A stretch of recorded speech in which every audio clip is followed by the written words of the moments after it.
हुल्लड राजकुमारी, सातसमुद्र पलीकडची प्रेम कहाणी. राजन, दुसरा मार्ग असता तर आपण हा मार्ग का निवडला असता? इथून पुढे सूर्यभान म्हणाला तसा राजा नरेशचा चेहराच पडला. त्याला वाईट ह्याच गोष्टीचं वाटत होतं की आपण राजकुमारीला फसवतोय. तिच्या निरागसपणाचा, अल्लडपणाचा आपण फायदा घेतोय. पण किंग विल्यम्सने त्याच्याकडे बाहेर पडण्यासाठी कोणताच मार्ग सोडला नव्हता. म्हणून नाईलाजाने त्याला तिच्या भावनांशी खेळावं लागणार होतं आणि याचं शल्य त्याला आयुष्यभर राहणार होतं. तो तिच्याशी मन मोकळं बोलू शकत नव्हता. सूर्यभान, तू राजकुमारीला सांग, आम्ही हे सगळं फक्त आमच्या फायद्यासाठी करतोय. मला हे शल्य घेऊन जगता येणार नाही. एखाद्या काट्यासारखं टोचत राहील ते मला, राजा नरेश म्हणाला. सूर्यभानने डोक्याला हातच मारून घेतला. जर त्यांनी हे जाऊन त्यांच्या पाना सांगितलं तर आमचं दोघांचं बा दिसायला वेळ लागणार नाही राजन. एवढा भाऊ कोण विचार करून नाही चालणार. जेव्हा किंग विल्यम्स आपल्या कन्येला दुःखात बघेल ना, तेव्हा त्याला कळेल त्यानेही कोणाला तरी असंच दुःख दिलंय. सूर्यभान राजा नरेशला बाणावर आणत म्हणाला. तेव्हा राजा नरेशचे वडील राजा विक्रमादित्य एका लढाई दरम्यान कामास आले. तेव्हा लहान वयातच नरेशने आपल्या वडिलांचा कारभार हाती घेतला होता. त्याचा छोटा भाऊ नल तेव्हा खूपच लहान होता, पण त्याने भावालाही वडिलांप्रमाणे सर्व गोष्टी शिकवायला सुरुवात केली. म्हणूनच आज नल लगेच कारभार ताब्यात घेऊ शकला होता. घरातून लग्नाला घाई करत असूनही त्याने लग्न केलं नव्हतं. 16 वर्ष झाले तेव्हा माता हट्टच करून बसली होती. तेव्हा तिला त्याने वचन दिलं की मी नक्कीच लग्न करेन, पण थोडा अवकाश मला दे. त्यानंतर 3 वर्षांनी नरेशला एका राजाचा प्रस्ताव लग्नासाठी आला होता.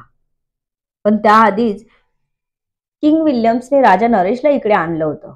राजा नरेशने त्या राजकुमारीला बघितलंही नव्हतं. त्याआधीच त्याला किंग विल्यम्सने इथे पकडून कैद केलं होतं.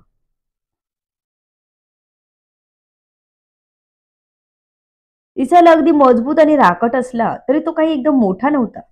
फक्त 19 वर्षाचा होता. तर नल त्याच्यापेक्षा 3 वर्षांनी लहान होता. त्याच्यासाठी कार्यभार सांभाळणं कठीण होतं, पण तो प्रयत्न करत होता. काही वडीलधारी मंडळी त्याच्या सोबतीला होते. सूर्यभान मात्र आपल्या बायको मुलांना सोडून इथे आला होता. तो 25 वर्षाचा हुशार माणूस होता. म्हणूनच त्याची निवड नलने नरेशला शोधण्यासाठी केली होती.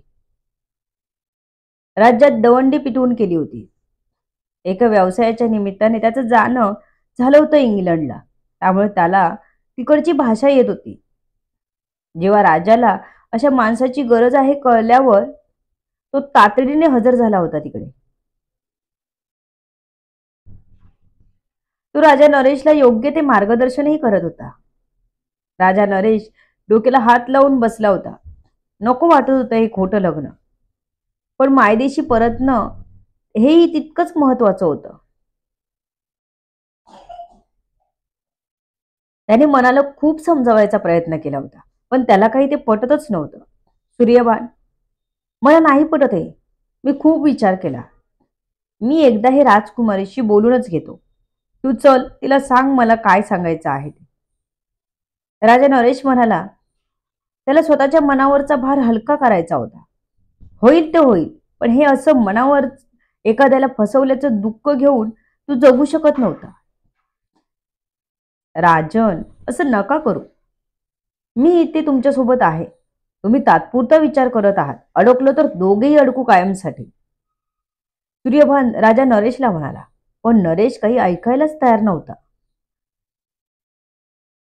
त्याला काहीही करून राजकुमारीला सांगायचंच होतं. तसं सूर्यबाने नाईलाजाने पाठोपाठ हजर झाला. त्यालाच आता काहीतरी करायला हवं होतं, ज्याने ते दोघं अडकणार नाहीत आणि राजा नरेशच्या मनातलं गिल्ट कमी होईल. तो पुन्हा राजकुमारी मारियाच्या कक्षेत आला. तर मारिया तिथे नव्हती. एक दासी तिथे आली. तिने नरेशला तिथे बघितलं. नरेश पुन्हा बाहेर आला तर मारिया धावत त्यालाच बघायला येत होती. इतक्यात तिथे चुकून पडलेल्या पाण्यावरून तिचा पाय घसरला. ती जोरात पडली. राजा नरेश धावला तिच्याकडे. त्याने तिला उचलून आणलं, पण त्याआधीच ती बेशुद्ध पडली होती. एकदम हलकी होती ती. तिला पलंगावर ठेवलं आणि तो मागे वळलाच की काही लोक धावतच राजकुमारीकडे आले. पाठोपाठ किंग विल्यम्स आणि राणीही आत आले. ते त्यांच्या भाषेत बोलत होते. राजकुमारीची काळजी करत होते. सूर्यभानने नेमकं काय झालं ते सांगितलं. मग मारियाला चेक केलं आणि जडीबुटीच्या सहित तिला थोडा डोक्याला मार लागला तिथे लेप केला. त्यानंतर ती शुद्धी देण्याची वाट पाहू लागले. नरेशला मात्र आपण उगाच तिच्या कक्षात आलो म्हणून ती धावत आली. तिला काही जास्त तर लागलं नाही ना? तो तिला लांब राहून बघत होता. त्याच्या डोळ्यातली अस्वस्थता सूर्यभानने ओळखली. राजन, काय झालं? सूर्यभानने हळूच विचारलं. काही नाही, ती माझ्यामुळे पडली. तू विचार ना त्यांना कशी आहे ती. नरेश अस्वस्थ होत म्हणाला. तिचा पाय घसरला म्हणून ती पडली आणि सगळ्या गोष्टीत तुम्हीच दोषी नसता. राजन, कधी कधी काही गोष्टी नशिबावर सोडून द्यायच्या असतात. तिला औषध केलंय किंगणे, बरं वाटेल तिला. हवं तर तुमच्या समाधानासाठी मी विचारतो. सूर्यभान म्हणाला तसं नरेशने मान हलवली. How is she now? Is she okay? Naresh is asking about her. सूर्यभानने विचारलं. त्यावर विल्यम्सने ती ओके असून शुद्धी द्यायची वाट बघत आहोत असं सांगितलं. सूर्यभानने तेच नरेशला सांगितलं. नरेश आणि सूर्यभान आपल्या कक्षात आले. तिथे नरेश विचार करत होताच की दासी तिथे धावत आली. दरवाजावर नॉक ऐकून सूर्यभानने दरवाजा उघडला. तिने नरेशला बोलावलं सांगितलं. राजन, तुम्हाला बोलावलंय. जावा, पण काहीच बोलू नका. सूर्यभान म्हणाला. तूही चल. मला काही त्यांची भाषा कळत नाही. गोंधळ उडतो नुसता. नरेश म्हणाला. हा राजन, मग तुम्ही एकदम त्याच गोंधळात हरवून जाता आणि मग राजकुमारीवरची नजर हटवायला विसरूनच जाता तुम्ही. सूर्यभान हसत म्हणाला. जरा वातावरण हलकं करायला तो असं म्हणाला होता. नरेशने त्याच्याकडे एकवार बघितलं. खरं सांगू? नरेशने सूर्यभानला विचारलं. राजन, परवानगी कसली आमची मागताय तुम्ही? बोला, आमचे कान तुमचं प्रत्येक वाक्य झेलायला तयार आहेत. सूर्यभान म्हणाला. ते दिसतच आहे मला, पण राजकुमारी मारिया समोर आली की मला मोहित व्हायला होतं. विचार थांबतात. तिच्याविषयी काळजी वाटते. तिला आपण दुखावू नये असं वाटतं. नरेश असं म्हणाला तसं सूर्यभान त्याच्या जवळ येऊन आला. राजन, हे वय थोडं भुलवणारच असतं. आपण सांभाळायचं असतं. तुम्हाला म्हणून सांगत होते सर्व इतके दिवस, लग्न करा, लग्न करा. सूर्यभान मिश्किलपणे नरेशला बघत म्हणाला. माहित नाही, पण याआधी कधीच माझ्या मनात असे विचार आले नाहीत. पण राजकुमारी मारियाला बघितल्यावर विसरतो मी स्वतःला. नरेश म्हणाला. राजन, कितीतरी प्रलोभन आपल्याला दिसतील. आपल्याला फक्त आपला मार्गच काढायचा असतो. तुम्हाला राजकुमारी पासून लांबच राहावं लागेल. ती तर मोहक आहेच, सूर्यभान म्हणाला. पण नरेशचं लक्ष पुन्हा त्यांना बोलावायला आलेल्या दासीकडे गेलं. सूर्यभान, माझ्यासोबत चल. नरेश थोडा गंभीर होत म्हणाला. काय माहित, उगाच मन खिन्न होत होतं. जी राजन, आपली आज्ञा. म्हणत सूर्यभान त्याच्या मागे गेला. दोघेही राजकुमारीच्या कक्षेत गेले. तसं जाणवलं खूपच शांतता आहे. अगदी पिन ड्रॉप सायलेन्स. दासीने नरेशला मारियाजवळ बसायला खुर्ची दिली. तो तिच्या जवळ जाऊन बसला. त्याचं हृदय खूप धडधड करत होतं. तिला इतक्या जवळ निपचिप झोपलेलं बघून त्याला गहीवरून आलं होतं. मन सैरभैर होऊ पाहत होतं. आपल्या मनाला थांबवत त्याने एकदा सूर्यभानकडे बघितलं. ती दासी त्याला काय सांगून गेली तिकडे लक्ष नव्हता त्याचा. राजकुमारी मारियाचा हात हातात घेऊन किस करायला सांगा, त्यांना आवाज द्यायला सांगा, त्यांचा स्पर्श जितका जास्त त्यांना करता येईल तेवढं करायला सांगा, तिला प्रेमाने थोपटायला सांगा. जॉर्जने सूर्यभानला सांगितलं. तसं सूर्यभानचे डोळेच मोठे झाले. तो स्वतः नरेशला लांब राहायला सांगत होता आणि हे लोक त्याला त्याच खाईत ढकलत होते जिथून तो त्याला काढूही शकत नव्हता. त्याच्या बरोबर स्वतःलाही खाईत जायची व्यवस्था करत होता तो. त्याला सांगण्या वाचून पर्याय नव्हता. राजन, तुम्ही राजकुमारीचा हात हातात घेऊन त्यावर हलकं चुंबन करा, ज्याने त्यांना तुम्ही त्यांच्या आसपास आहे हे जाणवेल. त्यांना प्रेमाने थोपटा, सूर्यभानने सांगितलं. नरेशला एवढ्या सर्वांसमोर तिचा हात हातात घ्यायला आणि त्यावर ओठ टेकवायला संकोच वाटत होता. ह्या गोष्टी करायची वेळच आली नाही. स्त्रियांविषयी कायम मनात आदर असल्यामुळे आणि लग्न न झाल्यामुळे ह्या सर्व गोष्टींपासून राजा नरेश अलिप्त होता. आता आपण धर्मसंकटात अडकल्यागत वाटत होतं त्याला. त्याने एकदम हतबल होऊन सूर्यभानकडे बघितलं. सूर्यभानने खांदे उंचावले. आता काहीच पर्याय नाही असं ते सूचित करणार होतं. इथे हे एकदम सामान्य आहे राजे, त्यांना याविषयी काही वाटत नाही, त्यामुळे तुम्हाला संकोचून चालणार नाही, हे करावंच लागेल. तसंही तुमचं लग्न होणारच आहे, मग काळजी कशाला करता, सूर्यभानने नरेशला विचारलं. नरेशने मारियाकडे बघितलं. सूर्यभान बोलला हे जरी खरं असलं तरी नरेशच्या तत्वात ते बसणार नव्हतं. नरेशने राजकुमारी मारियाचा हात आपल्या हातात घेण्यासाठी हात पुढेच केला होता, पण त्याला काही जमेना. लग्न झाल्याशिवाय आपल्याकडे स्त्रीला हात लावायचा अधिकार नाही. त्याचं मन त्याला बजावत होतं. त्याचे हात जड झाले. ते मारियाच्या हातापर्यंत पोहोचतच नव्हते. डोळे भरून आले त्याचे. कितीही दबाव असला तरी तो हे करू शकत नाही हेच त्याचे संस्कार सांगत होते. झटकन हात मागे करून तो ताडकन खुर्चीतून उठला. वेगाने राजकुमारीच्या कक्षातून बाहेर पडला.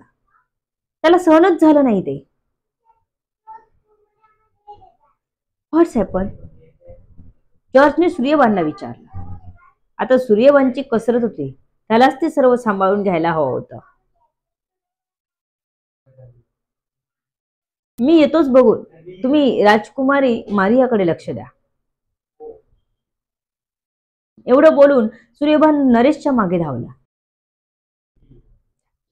पण तोपर्यंत नरेशने दरवाजाला आतून कडी लावली होती.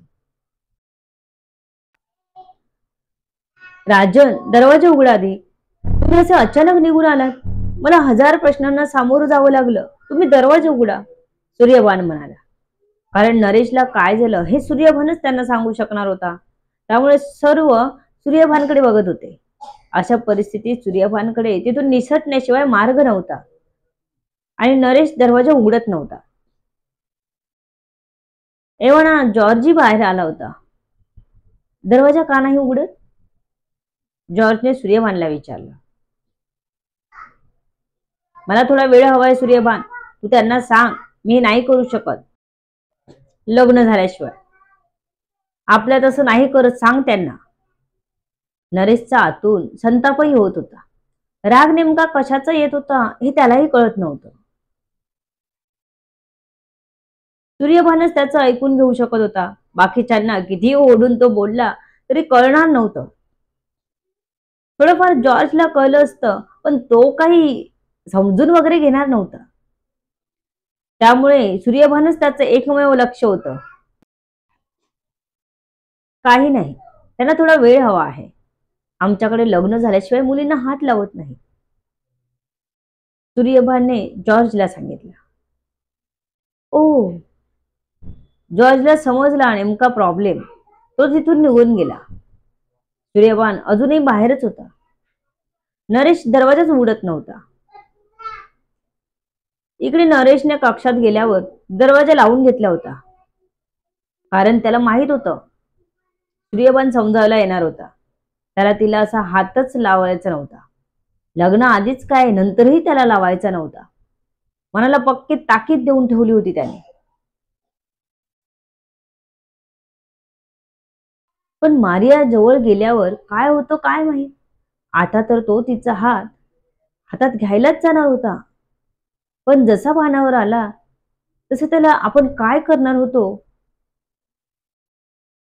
हे लक्षात आलं. त्या क्षणी तो तडक वाटायला लागला. स्वतःला त्याने कक्षात बंद केलं. तो असं वागल्याबद्दल स्वतःलाच आपल्या स्वतःच्याच नजरेत पडल्यासारखं वाटत होतं. म्हणूनच तो दरवाजा उघडत नव्हता. सूर्यभान दरवाजा वाजून वाजून दमला होता. राजन, तुम्ही मला आत घ्या, मी ते बाहेर थांबून काय करू? सूर्यभान म्हणाला. तू बाहेरच थांब, तुला सांगता येत नाही का त्यांना? नरेश बडबडला. राजन, माझी यात काहीच चूक नाही. हे त्यांनी तुम्हाला सांगितलं होतं. तुम्ही काय ते विचार करायला हवा होता ना? सूर्यभान म्हणाला. मला नाही कळत त्यांची भाषा, पण तुला तर कळत होती ना, तू का नाही सांगितलंस? नरेश म्हणाला. पण तुम्ही कुठे बोलला तसं? सूर्यभान बाहेरून आणि नरेश आतून बोलत होते. मी बघितलं होतं ना तुझ्याकडे, नरेश म्हणाला. मग मी काय मन कवडा थोडीच आहे ना राजन. मला काय माहित तुम्हाला हे सगळं नाही करायचं, सूर्यभान म्हणाला. तसा नरेशने दरवाजा उघडला. सूर्यभान लगेच आत गेला. राजन राजन, सूर्यभान नरेशकडे येत म्हणाला. का मी तिच्याकडे ओढला जातोय? मला नाही हे लग्न करायचं, नाही फसवायचं तिला. नरेश तक्रार करावी तसं सूर्यभानला म्हणाला. जमेल का त्याला राजकुमारीला हे सांगायला? आजचा चान्स गेला होता, पुढे नेमकं काय होईल? To be continue. कथा जरा नवीन पॅटर्नने लिहायचा प्रयत्न केला आहे. कथा काल्पनिक आहे. सर्व गोष्टी कळण्यासाठी पुढील येणारे भाग वाचायला आणि ऐकायला विसरू नका. आशा आहे की तुम्हाला नक्कीच आवडेल. तुमच्या अमूल्य प्रतिसादाची आतुरतेने वाट बघते आहे. लेखिका शब्दवेदी उर्फ संतोषी गजानन राणे पाताळे. धन्यवाद.